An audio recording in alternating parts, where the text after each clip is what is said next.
wabarakatuh. Halo Smart Sunners, selamat siang, salam sejahtera untuk kita semua. Selamat datang di podcast OSIS Adinata Satya. Kali ini kita akan mewawancarai salah seorang siswa berprestasi yang ada di SMA Negeri 1 Tanjung Balai. Kira-kira siapa ya yang bakalan kita wawancarai pada kali ini? Ini dia Kak Indira Fitra Ramadina. Beliau adalah seorang anggota Parlemen Remaja tahun 2024. Halo Kak Indira, gimana kabarnya hari ini? Alhamdulillah baik. Oke Kak Indira, sebelumnya saya ucapkan terima kasih banyak ya sudah meluangkan waktunya untuk hadir di acara podcast kali ini. Saya tahu kalau misalnya kakak tuh lagi sibuk-sibuknya ya kan dalam mempersiapkan pendidikannya nanti untuk masa depannya. Apalagi Kak Indira itu sekarang kelas 12 ya kan Kak? Kira-kira boleh nggak kita tahu apa nih persiapan kakak untuk tamat dari sini? Untuk sekarang, untuk persiapan itu cuma fokus ke UTBK karena saya tidak terlalu berharap ke SNBP. Luar biasa.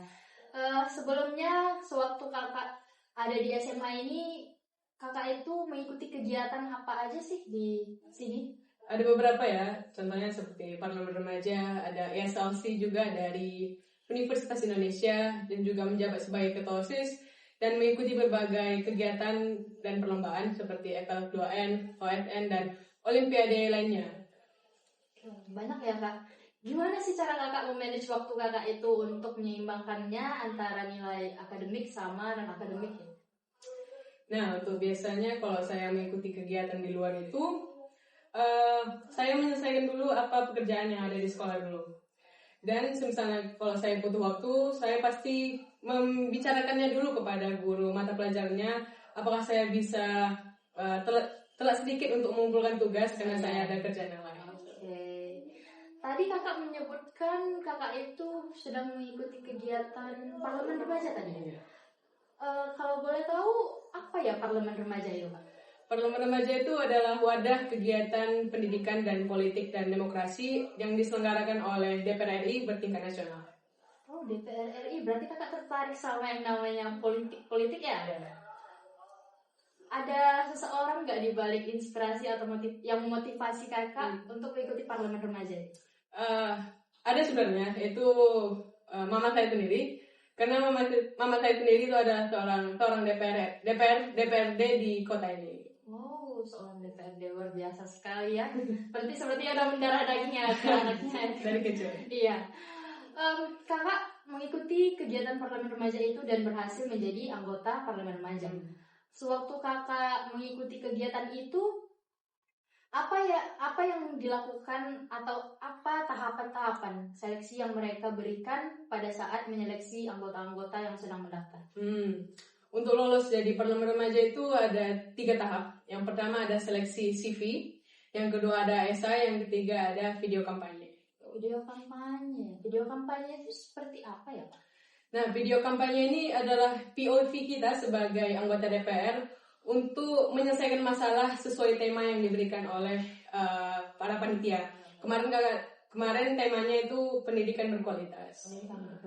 Berarti kakak sewaktu seleksi itu ada yang dari jarak jauh ya kan, offline dari sini, dan ada juga apakah ada kunjungan secara langsung ke pusat atau? Untuk seleksi? Iya. Kalau seleksi pure online. Kita hanya submit esai sama video, berarti CV juga. Oke, berarti itu diumumkan secara online lah ya kan? Iya. Melalui via apa? Instagram. Oh, di Instagram. Kira-kira dari Sumatera Utara itu ada berapa orang yang berhasil menjadi? Ada 6 orang, dan dari Sumatera Utara itu dibagi lagi menjadi 3 dapil, yaitu dapil 1, 2, sama 3. Dan kebetulan saya itu di dapil 3, jadi di dapil 3 itu ada 2 orang. Jadi per dapil itu ada 2 orang yang diloloskan. Oke. Sewaktu kakak Parlemen Remaja itu, ini kan sudah tahu nih kita itu udah mendaftar dan sudah keluar hasil dari nama-namanya ini. Gimana nih perasaan kakak atau orang tua pada saat kakak itu berhasil mencapai kesuksesan itu?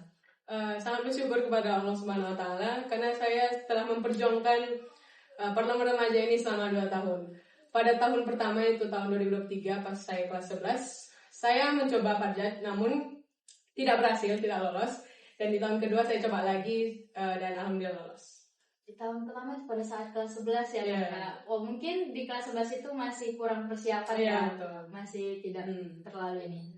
Oke Kak, selanjutnya kan tadi kita membahas bahwasanya Parlemen Remaja ini ada kunjungan di pusat atau tidak? Ada.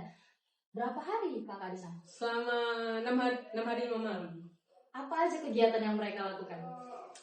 Mau secara singkat atau Bebas. Yang penting kami tahu secara keseluruhan. untuk secara singkat itu, pokoknya setelah kita lulus, kita diumumkan, kita lebih banyak diarahkan untuk belajar. Dan jadi sampai di sana kita tinggal di Wisma DPR RI, yaitu ada di Bogor. Lalu kita banyak melakukan sosialisasi dan seminar nasional bersama para anggota DPR RI sama guru-guru besar dari Universitas Top Indonesia.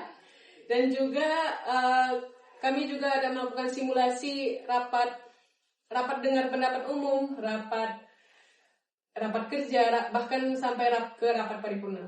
Pokoknya itu intinya kita membuat suatu undang-undang. Kami pokoknya simulasi dari awal sampai ke akhir. Ya, berarti dalam 6 hari itu full ya Kak? Ya, full. Setiap hari. Sampai malam juga? Ya. Dan juga kunjungan kerja untuk secara langsung turun ke masyarakat, bagaimana sih, apa sih permasalahan yang ada. Dan dari setelah kunjungan kerja itu baru kami rapatkan apa yang seharusnya diambil keputusannya. Mungkin kakak bisa menyimpulkan dari pelatihan 6 hari itu apa yang kakak dapatkan atau apa yang bisa kakak normalisasikan di sini? Apa perbedaannya gitu? Perbedaan masyarakat di sana sama masyarakat di sini. Masyarakat di sana, masyarakat di sini.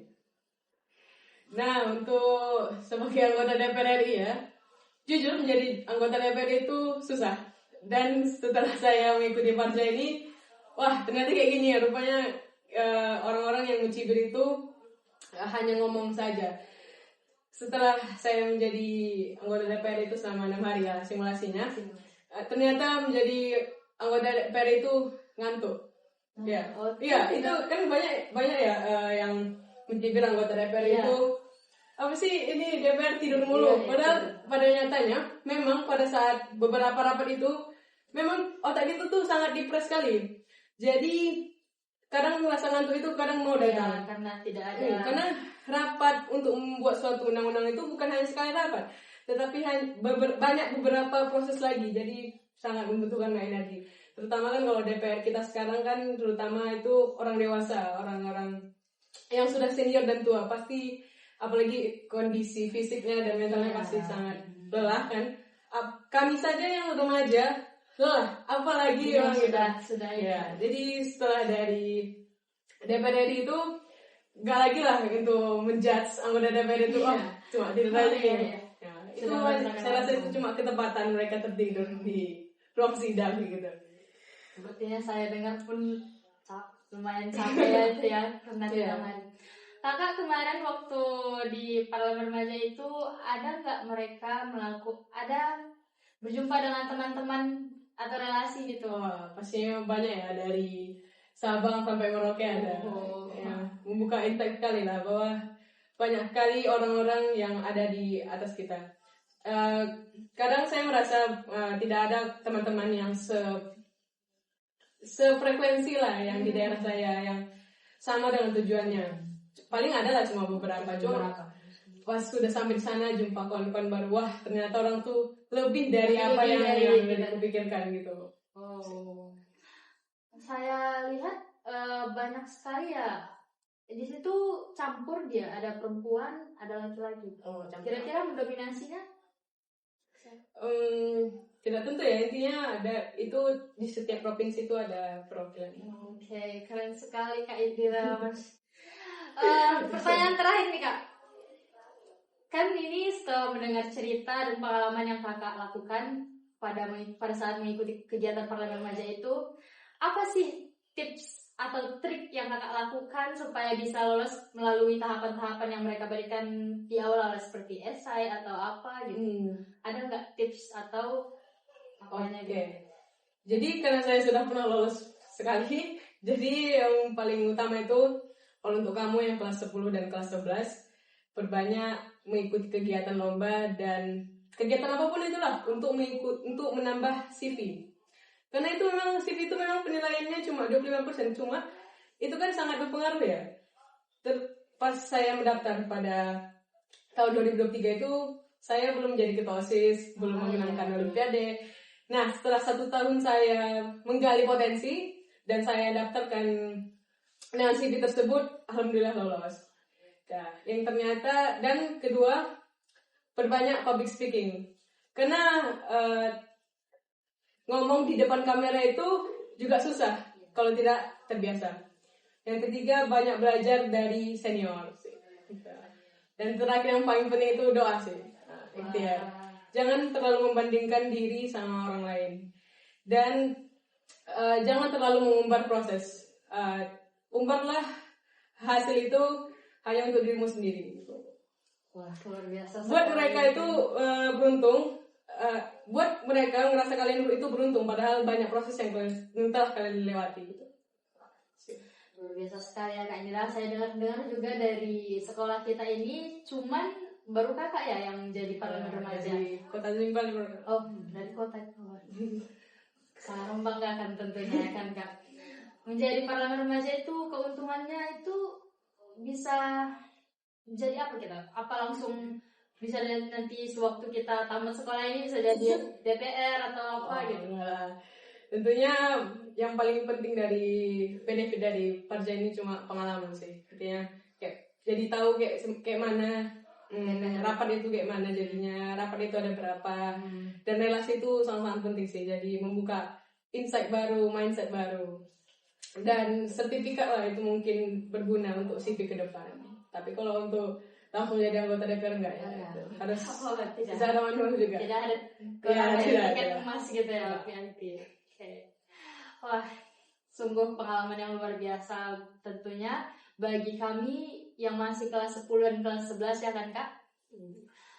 Tentunya apa nih harapan Kakak sama adik-adik yang mungkin bakalan mencalonkan dirinya sebagai parlemen remaja di tahun berikutnya?